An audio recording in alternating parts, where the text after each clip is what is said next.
My brothers, my sisters, good night, one and all.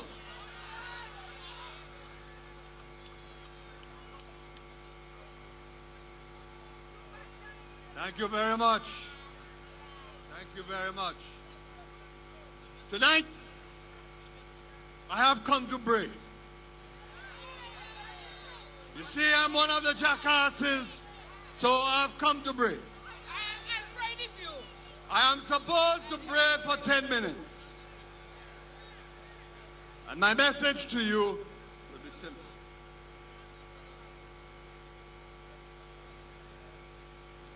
The time has come to bring an end to this madness sweeping this country. We have crossed the threshold, the point of no return.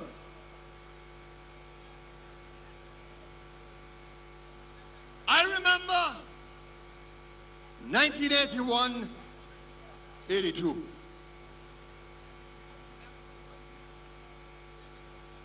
And some of you here tonight will remember well.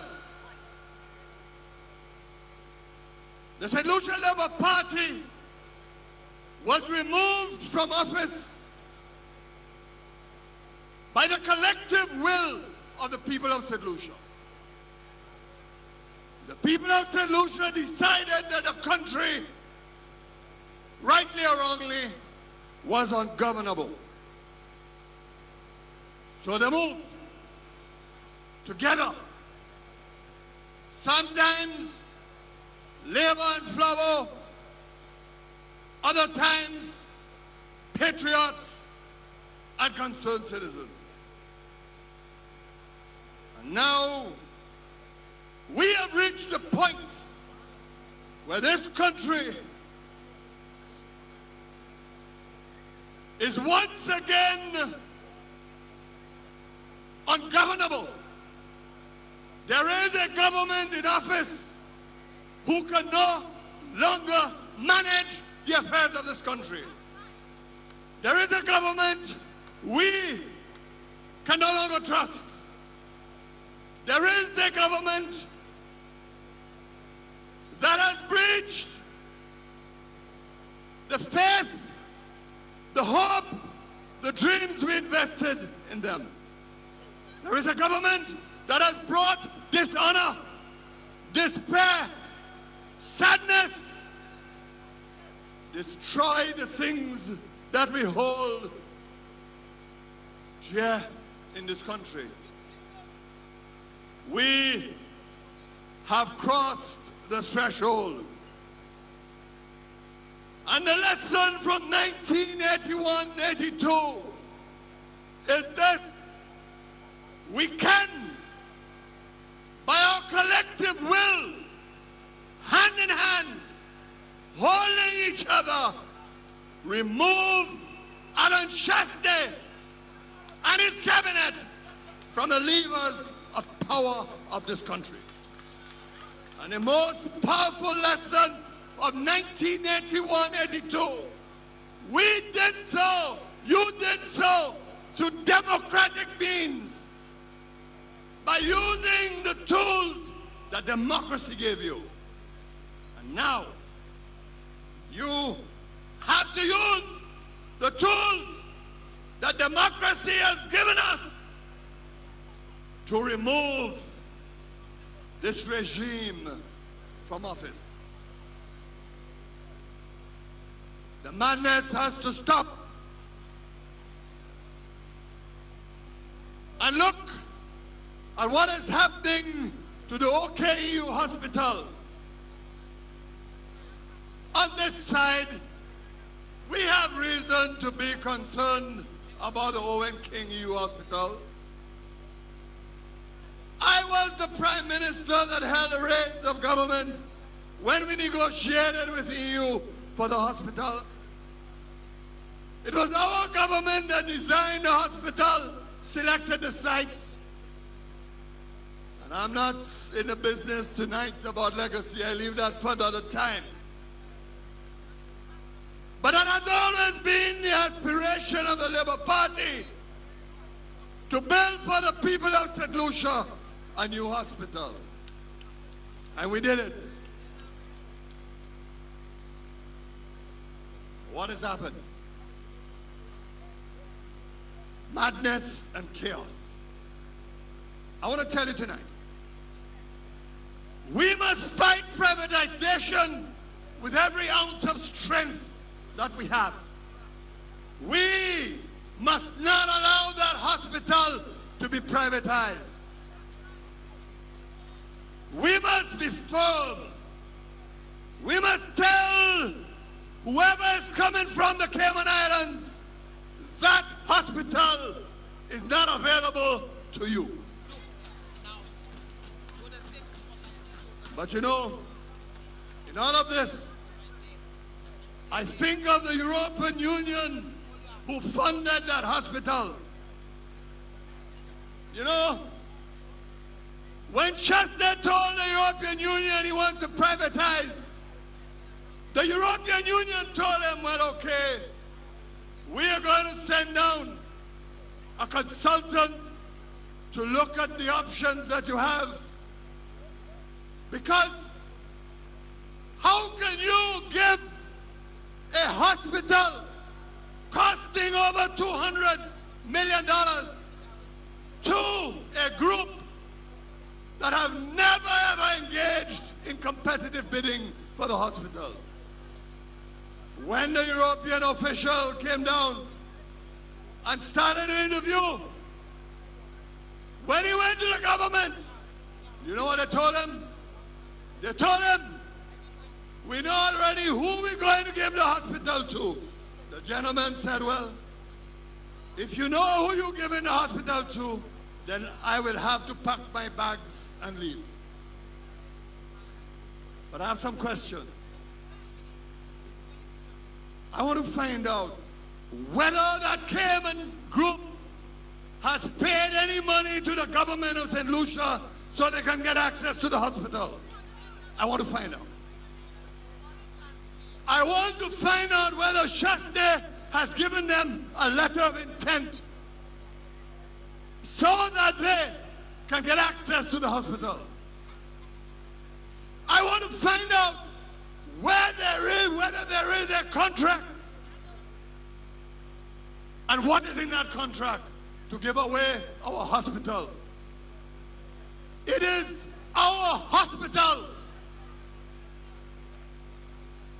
It belongs to us. It does not belong to any foreigner to manage. It was never the intention of the St. Lucia Labour Party to go and lease out any hospital or pass out any hospital to a private developer. And you know, that last election, some of you are still wounded. I will come back to that in a few minutes. But I want to say to the nurses that the Labour Party made sure that whatever arrangements that would have been created at the hospital, every single nurse who was appointed by the Public Service Commission was a public officer and protected under the Constitution. I say to the nurses tonight, not one of you must resign. Not one of you must accept the bait of Shasta. Fight him every inch of the way.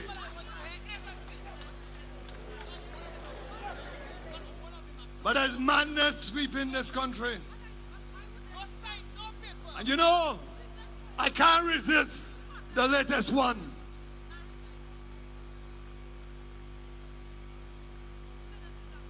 I paid a price. I paid a price when I tried to be honest with you, when you didn't understand what I was trying to tell you. But this is not about me anymore.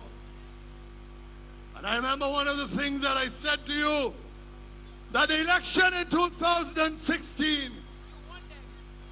was not an election between the St. Lucia Labour Party and the UWP, but an election between the Labour Party and the Shastas. I was misunderstood. You want them. You want them. You I want never them. told you. You want them. But even the Chamber of Commerce wrote to me a letter complaining about what I said about Michael Chastney. I could have sued the Chamber of Commerce for defamatory statements in that letter, but I kept my peace. I leave the letter for my memoirs. I saved that letter. But you know what? Look at what's happening. Look at what is happening. And they couldn't be bothered. Michael Chastney is on the site of the old prisons with Donnelly, directing the demolition of Her Majesty's prison, the old prison. Now I want to ask you, why is it that it is Michael Chastney who is on the prison site and not the Minister of Infrastructure, Stephenson King? Why? But you know, we have now reached, and I remember Wally's song, The Land of Absurdity. We are now in a period of our history when absurdity is what guides us, what makes sense to us. And what greater piece of absurdity that I've heard. What does Chastney write in The Voice, Michael Chastney? He writes in The Voice that they intend to demolish the prisons and build the OECS Supreme Court on the site of the old prison. What madness! Which judiciary in the Caribbean will ever accept a Supreme Court, a court of appeal on the grounds of a police station in this day and age? Absurdity. We are in the land of madness, of absurdity. That it is Michael Chastney who's directing the infrastructure program of the government of St. Lucia. Who is Michael Chastney? But I can't speak too long tonight. I can't speak too long.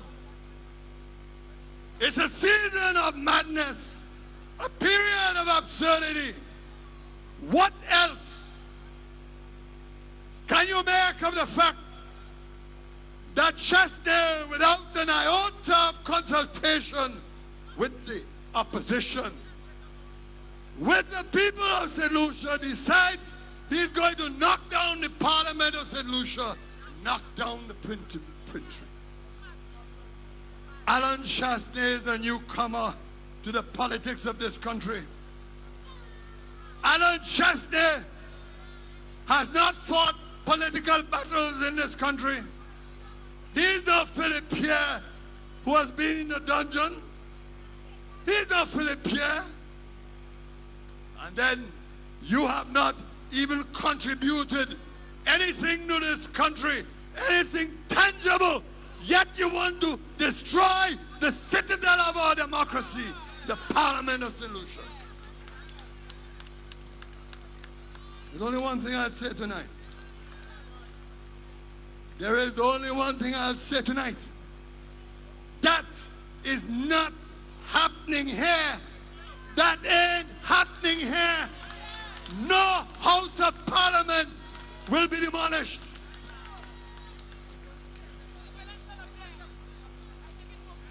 And if you see they try, if you see it tries to destroy Parliament, every St. Lucian must join hands and put a ring around the building in Parliament to protect that building.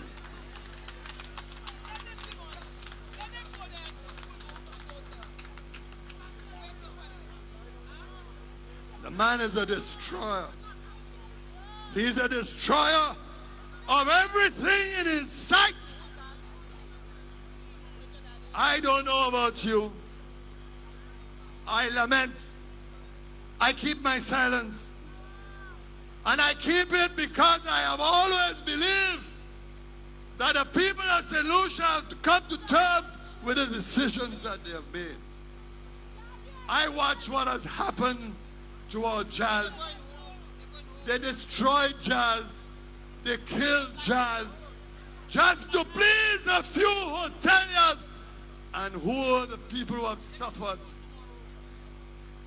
The poor people who sold their wares during jazz, the small business people who had their restaurants, who welcomed guests to our shores, the vendors who congregated, whether it is in Dennery or elsewhere, and they just destroyed it, and we accepted it. I just said to you, in conclusion, a lot of you today said to me privately, look it, they asked for it, they get it. You told me, I told you so. Some of you even told me that I should feel redeemed because much of what I said on the campaign trail has come to life. Tonight I want to tell you, rid yourself of those sentiments. I'm going to plead with you and ask you, do not seek redemption in what is happening in our country, because our country is being destroyed before our very eyes. When Philip Pierre becomes Prime Minister, he will have an extraordinary job to pull this country together again. We have to get solutions to work together. Just like in 91-92, when St. Lucians decided enough was enough, so too, because we have a crisis in governance, we have to take this country back again. History has given us lessons. History is calling us to unite. Once again to hold each other locked in arms, hand in hand, to remove this most wicked, vindictive, and destructive government. Learn from history. Learn the lessons of history. And when you go back tonight, if there's any message from all of us on this platform, it is this: we have to work together again. You have, no matter how difficult it is, to persuade every Labourite who abandoned us to come back home. You have to constantly tell the Flambeaus the danger that they face, to hold their hands, and together, just as we did it before, when there's a crisis of governance, we can do it again. And we will do it again. Never forget the city of Jericho. Never. It's a powerful lesson in biblical history. And you know Joshua, when he wanted to take the city of Jericho, he marched around the city 7 times. And some of you think that this is the only march. But I tell you, like Joshua, if we have to remove Shastan, we have to march 7 times. So we must march to remove him. Good night and God bless you.